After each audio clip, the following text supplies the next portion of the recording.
Hell and Back Again is an intimate portrait of a Marine's experience in combat in Afghanistan, as well as back home in North Carolina, trying to reintegrate into an American society that has largely forgotten about the war in Afghanistan.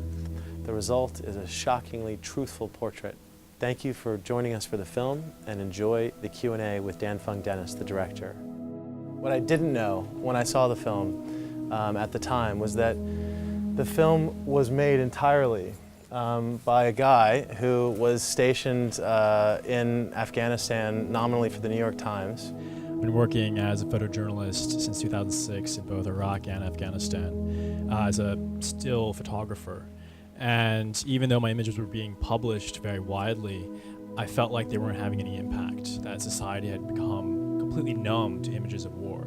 And so I felt like I really needed to convey the realities on the ground in a different way. You know, I've worked as a photographer, and the ethics behind that is simply to observe, to bear witness.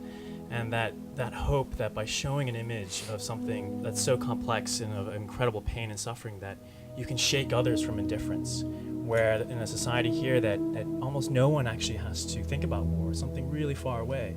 But if only for a moment you can bring someone into this reality and just show them just for a second what it's like to be there, then we have a better understanding of war. It's hard to know how much impact an image has, and I still really believe in the power of the image.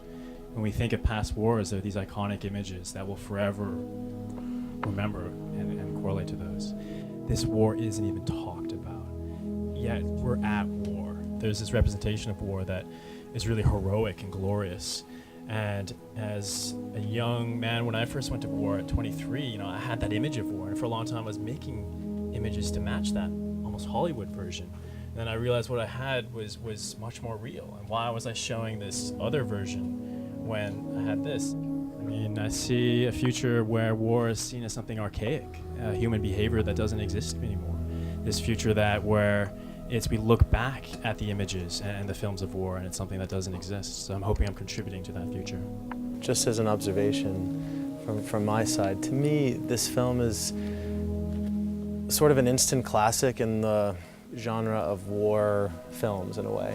I think that people in 25 years will look at this film the same way that they look at non-documentary war films like Apocalypse Now or Platoon, that it shows a really, really personal and intimate portrait of what it's like to be a Marine, what it's like to come home from being a Marine. And I think you've achieved something really extraordinary.